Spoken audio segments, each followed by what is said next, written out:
வணக்கம் மக்களே, நான் உங்கள் கோடங்கி. ஒரு வழியாக தலைவர் 173 ரஜினிகாந்தினுடைய 173வது படத்தினுடைய இயக்குனர் யார் என்று அறிவித்து விட்டது ராஜ்கமல் ஃபிலிம்ஸ். சிபி சக்கரவர்த்தி. நம்ம ஏற்கனவே சொன்ன மாதிரி முன்னாடியே சொல்லியிருந்தோம் சிபி சக்கரவர்த்தின்னு. நேற்று இரவு கூட ஒரு வீடியோ போட்டிருந்தோம். பார்க்கிங் இயக்குனர் அஸ்வத், மாரிமுத்து, இன்னும் பல பேர்கிட்ட கதை கேட்டுருந்தாங்கன்னா, இந்த டான் படத்தினுடைய இயக்குனரை 2022 ரஜினிகாந்த் கதை கேட்டு ஒரு கதையை ரெடி பண்ண சொல்லி, அதுக்கப்புறம் என்ன காரணத்தினாலோ அது தடைப்பட்டு போனது. ஆனால் தொடர்ச்சியாக அந்த கதையில ஒரு மெருகேற்றிக்கிட்டு இருந்தார் அப்படின்றாங்க. இப்போ கூட பார்த்தீங்கன்னா, இந்த அறிவிப்பு வருவதற்கு முன்பாகவே எல்லாத்தையும் முடிவு பண்ணிட்டாங்க. யார் யார் ஸ்டார் காஸ்ட், யார் என்ன ஏது எல்லாத்தையும் முடிவு பண்ணிட்டு கதை, திரைக்கதை, வசனம் எல்லாம் கம்ப்ளீட்டாக இனிமேல் நேராக ஷூட்டிங் போக வேண்டியது தான். இனிமேல் உட்காந்து வேலை பார்க்கறதெல்லாம் கிடையாது. இனி ப்ரீ ப்ரொடக்ஷன் ஒர்க்கே கிடையாது. எல்லாம் முடிச்சுட்டாங்க. இனி ஷூட்டிங் போக வேண்டியது தான் பாக்கி. இந்த படப்பிடிப்பு அடிச்சு நவுத்தி அடுத்த பொங்கல், இப்போ இந்த பொங்கல்ல ட்ரீட் கொடுத்துட்டாரு. பொங்கல்ல அனௌன்ஸ்மெண்ட் ட்ரீட். யார் கூட நான் இணைந்து பணியாற்ற போறேன், இந்த படத்தை இயக்க போறது யார் அப்படின்னு சொல்லி ஒரு பெரிய எதிர்பார்ப்போட ஒரு கேள்வி இருந்துச்சு, சந்தேகம் இருந்துச்சு. இல்லை, எல்லாத்தையும் சந்தேகத்தையும் கேள்வியுமே அந்த புது வருஷத்திலே ஓப்பன் பண்ணி உடைச்சிட்டாரு ரஜினிகாந்த் அவர்கள். ராஜ்கமல் ஃபிலிம்ஸும் ரஜினிகாந்த் கொடுத்த வாக்கை அவர் நிறைவேற்றின மாதிரி ராஜ்கமல் ஃபிலிம்ஸ் கமலஹாசனும் நண்பனுக்காக அவர் இறங்கி வந்த அந்த விஷயத்தை வைத்துக்கொண்டு எப்படியாவது தன்னுடைய பிரச்சனையிலிருந்து மீண்டணும்னு சொல்லி, ஏன்னா மீள்வதற்காகத்தான் அந்த வாய்ப்பே. ராஜ்கமல் ஃபிலிம்ஸ் பெரும் கடன் சுமையில இருக்கு. அந்த கடன் சுமையை, நண்பனுடைய கடன் சுமையை தீர்ப்பதற்காக தான் ரஜினிகாந்த் தேதிகளை கொடுத்தாரு. நீங்க சீக்கிரமா ஒரு படத்தை ஆரம்பிச்சு டக்குன்னு முடிச்சிருங்க, ஏன்னா அடுத்தடுத்த கமிட்மெண்ட்டுகள் நான் பேசி வச்சிருக்கேன், அது எல்லாமே நம்ம போக வேண்டி இருக்கு, அதனால இதை நாங்கள் டக்குன்னு முடிச்சிடலான்னு சொல்லி தான் சுந்தர்சியோட ஒரு டையை போட்டாங்க. சுந்தர்சி இதுல எங்க சிக்கல் வந்ததுன்னா, இப்ப நமக்கு கிடைக்கிற தகவல் என்னன்னா, சுந்தர்சியோட கதைக்குள்ள போய் யாராவது போய் கருத்து சொன்னாங்கன்னா சுந்தர்சி ஒத்துக்க மாட்டாராம். அவர் தொடர்ச்சியா ஒரு பேட்டர்ன்லயே தான் இருக்கார். அந்த ஒரு பேட்டர்ன் என்னன்னா, அந்த பேய் அரண்மனை ஒரு வீடு, அரண்மனை, இதுக்குள்ள ஒரு கப்பல் வராங்க போறாங்க, அவங்களுக்கு இடையில நடக்கிற விஷயம், அந்த மாதிரியான தொடர்ச்சியாக அரண்மனை 1, 2, 3, 4ன்னு அரண்மனை 5 கதையை தான் சொல்லியிருக்காரு போல இருக்கு. ஆனா இந்த அரண்மனை கான்செப்டே கணக்கு பண்ணி பார்த்தீங்கன்னா அது ரஜினிகாந்தோடைய கான்செப்ட் தான். அரண்மனைன்னு சொல்லியிருக்க மாட்டாரு. ஆனா சந்திரமுகி படத்துல என்ன நடக்கும், சந்திரமுகி படத்தினுடைய ஒரு மணிச்சித்திரத்தாள் அதுதான் சந்திரமுகியா மாறிச்சு. அந்த படத்தினுடைய கான்செப்டே என்ன அப்படின்னு சொன்னா, உங்களுக்கு ஒரு பங்களாக்குள்ள எப்போவோ நடந்த ஒரு சம்பவம், அதோட நீட்சி அங்க தொடருது அப்படின்ற மாதிரி ஒரு விஷயம் இருக்கும். அதை வச்சுதான் இவர் அரண்மனைன்னு உருட்டிட்டு இருந்தாரு சுந்தர்சி. வேற எதுவும் சரக்கு அவர்கிட்ட இருக்கிற மாதிரி எனக்கு தெரியல. அவர் நிறைய நல்ல இயக்குனர் தான், நல்ல காமெடி ஜானர்லாம் எல்லாம் பண்ணுவார். ஆனா இப்ப சமீபத்துல மங்கி போச்சுன்னு தெரியல, என்ன ஒரே ஜானர்லேயே ஊட்டிட்டு இருக்காரு, வேற எந்த பக்கமும் வரமாட்டேங்கிறாரு. ஓகே, அவரு தலைவர் 173 விட்டுட்டு அவர் வெளியே போயிட்டாரு. அடுத்து யார் பண்ண போறா அப்படின்னு ஒரு பெரிய கேள்வி இருந்தது. இவரான ஒரு 3 பேரை வரிசைப்படுத்தி வச்சு 3 பேர்ட்டையும் ரெடி பண்ண சொன்னதுல இப்போ சக்சஸ் ரேட்டிங்ல தட்டி தூக்கி இருக்கிறது சிபி சக்கரவர்த்தி, டான் படத்தினுடைய இயக்குனர், சிவகார்த்திகனுடைய இயக்குனர். இப்ப சிவகார்த்திகனுக்கு நேரம் நல்லா இருக்கு போல இருக்கு.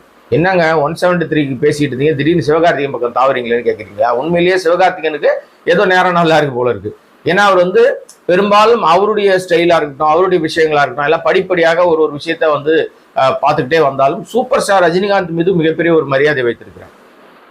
பிளஸ் அவர்கிட்ட நிறைய விஷயத்த காப்பி அடிக்கிறார். எல்லா நடிகர்களும் காப்பி அடிப்பாங்க சூப்பர் ஸ்டார்ட்.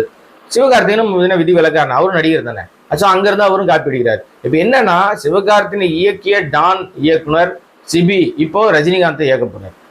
இப்போ பொங்கலுக்கு சிவகார்த்திகன் படம் வருது. இந்த பொங்கலுக்கு அது பராசக்தி. அதை தடுக்கலாமா, என்ன பண்ணலாம் அப்படின்னு என்னென்னமோ பண்ணி பார்க்குறாங்க. சென்சார்ல பிரச்சனை, வெட்டு குத்துன்னு போயிட்டு இருக்கு. அவங்க இதுக்கு போயிருக்காங்க ரிவைசிங் கமிட்டியில் என்ன வரும்ன்றது ஒரு பக்கம் இருந்தாலும், தடை கொடுக்கணும்னு ஒருத்தர் கோர்ட்டுக்கு போனார்ல, அந்த கோர்ட்டு தெளிவாக சொல்லிச்சு, இது உள்நோக்கம் இருக்கிற மாதிரி இருக்குதுப்பா, அதெல்லாம் தடைலாம் கொடுக்க முடியாது, நீ கிளம்பு, மூளை வழக்கு வரும்போது பார்த்துக்கலான்னு சொல்லி அனுப்பி விட்டாங்க. ஸோ இந்த பொங்கலுக்கு சிவகார்த்திகேயன் படம், அடுத்த பொங்கலுக்கு சூப்பர் ஸ்டார் படம்.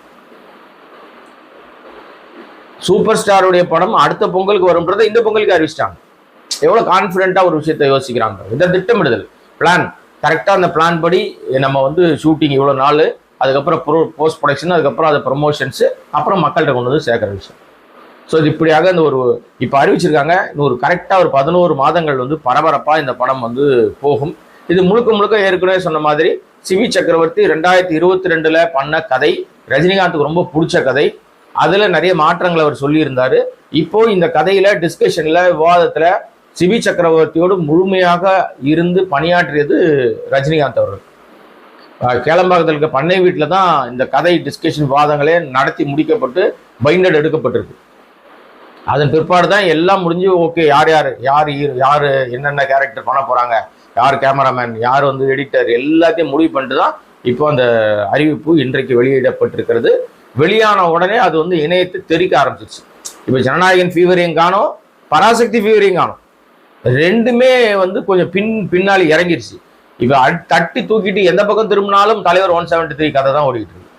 அனிருத் இசை அது வந்து அதில் வந்து அவர் போட்டிருக்கிற அந்த டேக்கு, ஒரு ஃபேமிலி மேன் ஹீரோவாக இருக்கிறவங்க ஃபேமிலிக்கு வந்து எப்பவுமே வந்து அந்த ஃபேமிலி மேன் வந்து அந்த ஃபேமிலிக்கு ஹீரோ.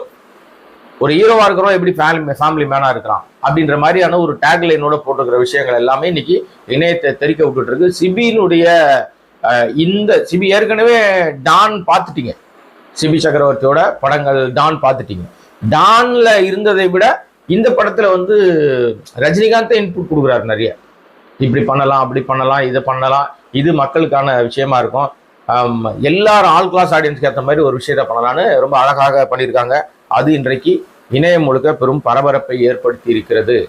ரொம்ப நாளா எதிர்பார்த்துக்கிட்டு இருந்த ஒரு மகிழ்ச்சியான செய்தி. புத்தாண்டினுடைய தொடக்கத்திலேயே அவங்க ரசிகர்களையும் அந்த சினிமா லவ்வர்ஸ் இருக்காங்கல்ல அவங்க எல்லாரையுமே இந்த அறிவிப்பு வந்து உற்சாகப்படுத்திருக்கு. கமலஹாசன் ரொம்ப உற்சாகமா இருக்காருன்னு தான் தெரியுது. ஏன்னா அவருடைய ஒவ்வொரு ராஜ்கமல் ஃபிலிம்ஸோட அறிவிப்புலையும் பார்த்தீங்கன்னா அவ்வளோ உற்சாகம் கொப்பளிக்குது, உற்சாகம் அவ்வளோ தூரம் வெளியில வருது. ஒரு மகிழ்ச்சியான விஷயம். ரஜினிகாந்தும் கமலஹாசனும் இணைவது மிக மகிழ்ச்சி. இதுக்கு இடையிலேயே வந்து கமலஹாசனுடைய தயாரிப்பில் அவர் நடிப்பில் அடுத்த ஒரு படம் வந்து வரப்போகுது அப்படின்னு சொல்லியிருந்தாங்க இல்லையா? அது என்ன படம்னா அன்பறிவு. ஸ்டண்ட் மாஸ்டராக இருக்கிற அன்பறிவு அவங்க 2 பேரும் இயக்க போகிற ஒரு படம். அது முழுக்க ஒரு பயங்கரமான ஒரு ஆக்ஷன் பேக்டு ஃபிலிமா இருக்கும் அப்படின்னு சொல்லியிருந்தாங்க. அப்புறம் கடைசியில் என்ன சொன்னாங்கன்னா, இல்லை அந்த கதை வந்து இவர் கமலஹாசனுக்கு வந்து அது இல்லை, இப்போதைக்கு சரியா அதுக்கு உடன்படலை, ஸோ அந்த படம் வந்து கைவிடப்படுது, இந்த படம் வந்து டிராப் அப்படின்னு சொல்லி ஒரு உருட்டிட்டு இருந்தாங்க. ஆனால் அதெல்லாம் உருட்டு, ஏன்னா அவர் எம்பி ஆயிட்டார், இனிமேல் நடிக்க மாட்டார் அப்படின்லாம் சொன்னாங்க. அது எம்பின்றது அவர் வந்து மக்கள் சேவைக்கு போயிருக்கிற விஷயம், நடிப்புன்றது அவருடைய தொழில். ஸோ அந்த தொழிலை அவர் வந்து தெரிஞ்ச தொழிலை தொட்டவனும் இது விட்டவனும் கெட்டான், தெரியாத தொழிலை தொட்டவனும் கெட்டான்னு சொல்லுவாங்கல்ல, அந்த மாதிரி இவருடைய தொழில், பிரதானமான தொழில், வருமானத்துக்கான தொழில் வந்து சினிமா தான். அந்த சினிமாவில் இந்த கதை ஏற்கனவே அவர் ஓகே பண்ண கதைன்றதுனால அந்த கதையை விரைவில் அறிவிப்பு வரப்போகுது. அன்பறிவுனுடைய அந்த படமும் தொடங்க போகுது, ஏற்கனவே அறிவிச்சிட்டாங்க. பட ஷூட்டிங் வந்து போக போது அதற்கான வேலைகள் கடைசி கட்ட இறுதி கட்ட பணிகள் வந்து நடந்துகிட்டு இருக்கு. அதுதான் இப்போ பரபரப்பாக அங்கே போயிட்டு இருக்கு. இதுக்கு இடையிலேயே வந்து ரஜினியும் கமலும் இணைகிறார்களான்னு ஒரு கேள்வி இருந்துச்சுல்ல, இணைய போறாங்க, இவர் தான் டைரக்டர், அவர் தான் டைரக்டர். அந்த படம் விரைவில் அறிவிப்பு வரும்ன்றாங்க. இந்த ஆண்டு வந்து ரஜினிக்கும் கமலுக்கும், ரஜினி ரசிகர்களுக்கும் கமல் ரசிகர்களுக்கும் சினிமா லவ்வர்ஸ்க்கும் ஒரு பேக்கடான, ஒரு ஃபுல் என்டர்டைனிங் பேக்கடான வருஷமா இருக்கும் அப்படின்றது மட்டும் ஆண்டு தொடக்கத்திலே தெரிஞ்சு போச்சு. அடுத்தடுத்து நிறைய விஷயங்கள் வரப்போகுது. ஸோ அது நம்ம மகிழ்ச்சியாக அதை வந்து நம்ம கொண்டாட போறோம்னு வச்சுங்களேன். இடையிலேயே வந்து வாயிலே வடை சுடுற கேஸ் எல்லாம் சில பேர் இருக்காங்க. வாயிலே வடை சுடுறதுன்னா என்னங்க, நீங்கெல்லாம் வாயிலே வடை சுடுறீங்களா அப்படின்னு சொல்லி இந்த வடை சுடுற விஷயத்தை வந்து பெரும்பாலும் அரசியலுக்கு தான் சொல்லுவாங்க. அரசியல் தலைவர்கள் தான் பெரும்பாலும் செய்யவே மாட்டாங்க. ஆனால் வந்து நான் அதை பண்ணேன், இதை பண்ணேன்னு சொல்லுவாங்க. உதாரணத்துக்கு நம்ம பாரத பிரதமர் விஸ்வகுரு மரியாதைக்குரிய மோடி அவர்கள் வந்து என்ன சொல்லுவார்னா, 15 லட்சம் அக்கௌண்ட்ல போடுறேன்னு சொல்லிட்டு இப்போ வரைக்கும் வந்து ஒத்த பைசா கூட எவன் அக்கௌண்ட்லயும் போடல. ஆனா அவன் அக்கௌண்ட்ல வந்து இந்த மினிமம் பேலன்ஸ்லாம் இல்லாம இருக்கிற அக்கௌண்ட் எல்லாம் காசை உருவிட்டு இருக்கிற வேலையை ரொம்ப தெளிவா செய்யறாரு. அந்த காசெல்லாம் கோடிக்கணக்கில் எடுத்து அவருடைய நண்பர்களா இருக்கிற அதானி அம்பானிக்குலாம் வரா கடன் மாதிரி கொடுத்துட்டு அதை தள்ளுபடி பண்ணிட்டு இருக்காரு. இது ரொம்ப காலமா அவருடைய பதவி ஏற்ற நாள்ல இருந்து நடந்துகிட்டு இருக்கு. அவங்கதான் அரசியல்ல வந்து வடை சுட்டுனே இருப்பாரு. அவர் பேச ஆரம்பிச்சாலே ஆடாடா வடை சொல்றோம், வட மாஸ்டர் வந்துட்டாருப்பா அப்படின்னு தான் சொல்லுவாங்க. இப்போ நடிகர் விஜய் வந்து அரசியலுக்கு போயிட்டார். அப்போ அரசியலுக்கு போயிட்டு அவரும் வடை சுடணும்ல. அவர் சினிமாவில் இருக்கும்போது வடை சுட்டார். என்ன வடைனா கலெக்ஷன் வடை. அவருக்கு அடிப்பொடிகள் இருக்கு, சில இணை கூலிகளை கையில வச்சிருக்காரு. லட்சமா காசு கொடுத்து, ஆயிரமா காசு. ஆனா இவனுங்க சொல்லுவாங்க, நான் எங்கேயும் எவனா காசு கொடுத்தது பாத்தீங்களா அப்படின்வானுங்க. எவன் ஒருத்தனும் பேங்க் அக்கௌண்ட் போட மாட்டான். எனக்கு எந்த காசு வந்துச்சு, எனக்கு எப்பறம் நான் இது பண்ணேன், இது எப்பறம் அதை வாங்கினேன், அது எப்பறம் அதை வாங்கினேன்னு சொல்ல மாட்டாங்க. ஆனா எல்லா விஷயங்களும் செஞ்சுப்பானுங்க. மற்றவனை குறை சொல்லிட்டே தெரிவாங்க. எவன் ஒருத்தன் அடுத்தவனை குறை சொல்லிட்டு இவன் ரொம்ப யோகிய மாதிரி சொல்றான்னா, யோகிய வரா சொம்பு எடுத்து உள்ள வைன்னு ஒரு பழமொழி சொல்லுவாங்களா, அந்த மாதிரி ஒரு இது யோகிய கேஸுகள், இந்த சொம்படிக்கிற கேஸுகள்.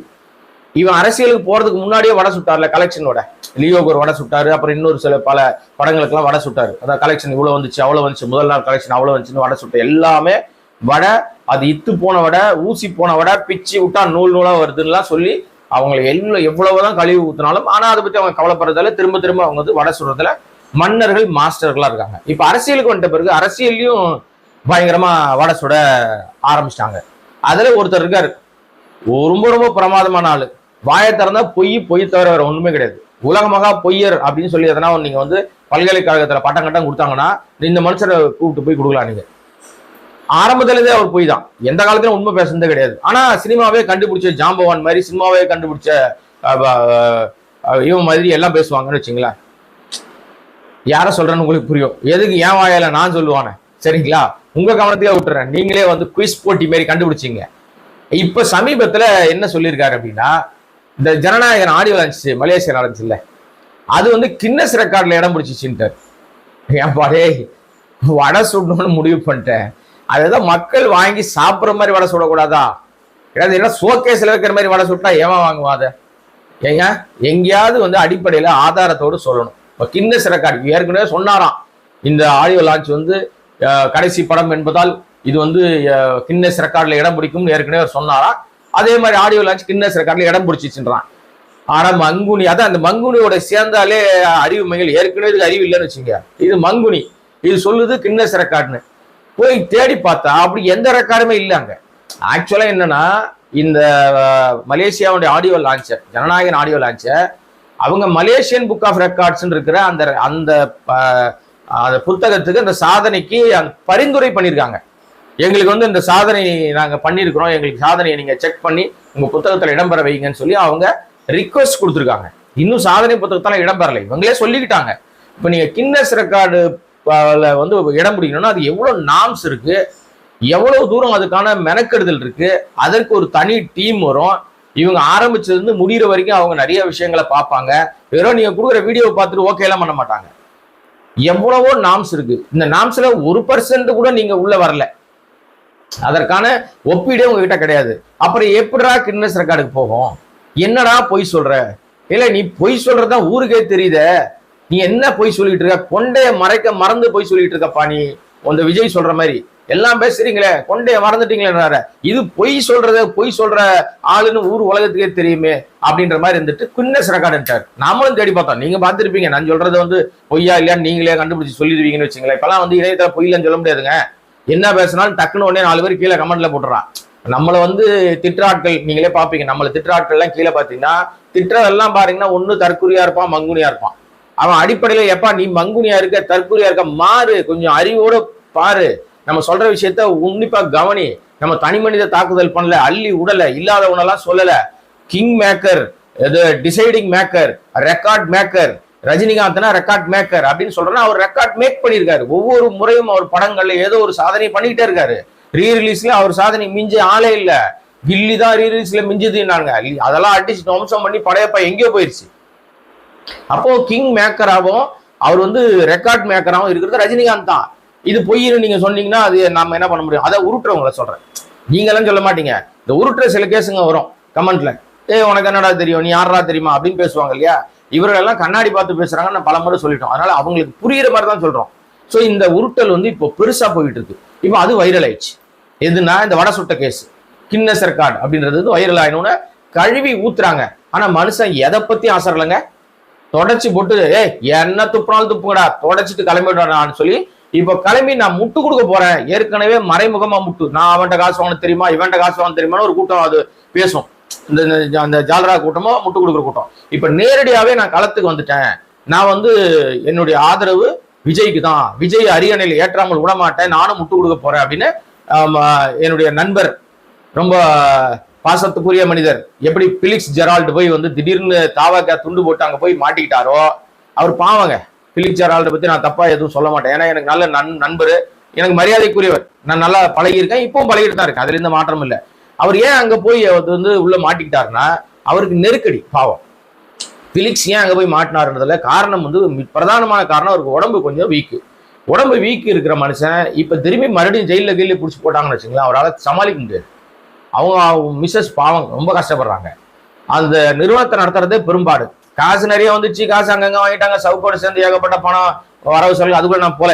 அது வந்து அவர் வந்து ஏதோ ஒரு திறமையை பண்ணி காசு சம்பாதிச்சிட்டாரு. ஆனா தக்க வச்சுக்கிறதுல வந்து அவர் தொடர்ச்சியாக யாருடைய அசைன்மெண்ட்லயும் அவர் வந்து திமுகவை எதிர்க்க ஒவ்வொரு முறையும் திமுக பிடிச்சி அரெஸ்ட் பண்ணி உள்ள போடுது.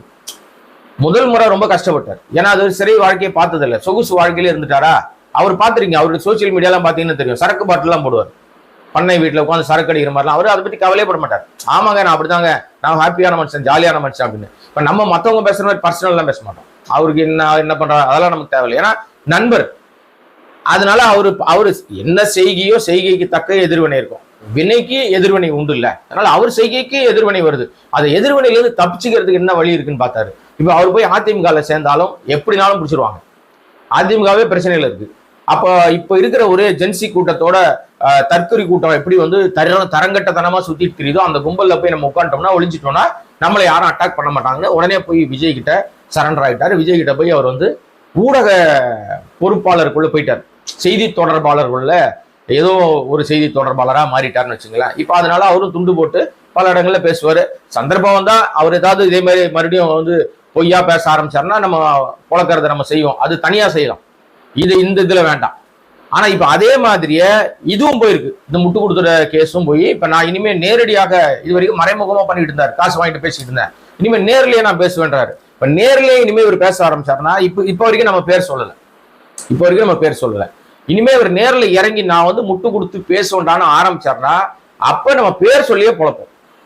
இது தப்பு, நீ பேசுறது முட்டு கொடுக்கறது இது வந்து ரொம்ப ஓவரு, இது ஆட்டம் தப்பு, இது நிக்காது தம்பி, இது வந்து ரொம்ப நாளைக்கு வந்து இந்த பணம் காட்ட முடியாது அப்படின்னு நேரடியாக அப்ப களத்துல பேசும். அது வரைக்கும் அவருக்கான இப்படிதான். நான் என்ன சொல்றேன்னு உங்களுக்கு புரிஞ்சிருக்கோம். ஓகே, எனிவே மக்களே, இன்னைக்கு வந்து ரொம்ப மகிழ்ச்சியான ஒரு நாளாக இன்னைக்கு ரஜினி ரசிகர்களுக்கும் கமலஹாசன் ரசிகர்களுக்கும் ஏன் அஜித் ரசிகர்களுக்குமே ரொம்ப உற்சாகமாயிருப்பாங்க. ஏன்னா அவங்களுக்கு வந்து செய்முறை செய்யறதுக்கு காத்துட்டு இருக்காங்க, எப்படான்னு காத்துட்டு இருக்காங்க. ஸோ அவர்களுக்கு கூடுதல் பலம் கொடுக்குற மாதிரி வந்து ரஜினி பட அறிவிப்பு இதெல்லாம் பராசக்தி நாங்க தையில எடுத்துட்டு போயிட்டு இருக்கோன்றாங்க. எனிவே வந்து எல்லாரும் ஈகரா வெயிட் பண்ற ஒரு விஷயம் வந்து இன்னைக்கு நடந்துருச்சு. இதுக்கப்புறம் நம்ம வந்து அது தொடர்பான பல விஷயங்கள், என்னென்ன புதிய அப்டேட்கள் வருது, புதிய விஷயங்கள் வருது, யார் ஹீரோயின், யார் என்ன பண்ண போறாங்க, எங்க ஷூட்டிங் போறாங்க, என்ன நடக்கும் போது இன்ட்ரெஸ்டிங்கான விஷயங்கள் வரும்போது நிச்சயமாக உங்களோட பகிர்ந்து கொள்கிறேன். வேறொரு சந்தர்ப்பத்தில் வேறொரு வீடியோவில் சந்திக்கிறேன். சப்ஸ்கிரைப் பண்ணாமல் பார்த்து கொண்டிருக்கிற அன்பு நண்பர்கள் சப்ஸ்கிரைப் பண்ணிட்டு பார்த்தீங்கன்னா இது போன்ற இன்னும் பல்வேறு விஷயங்களை பேசுவதற்கு வாய்ப்பாக அமையும். நன்றி, வணக்கம்.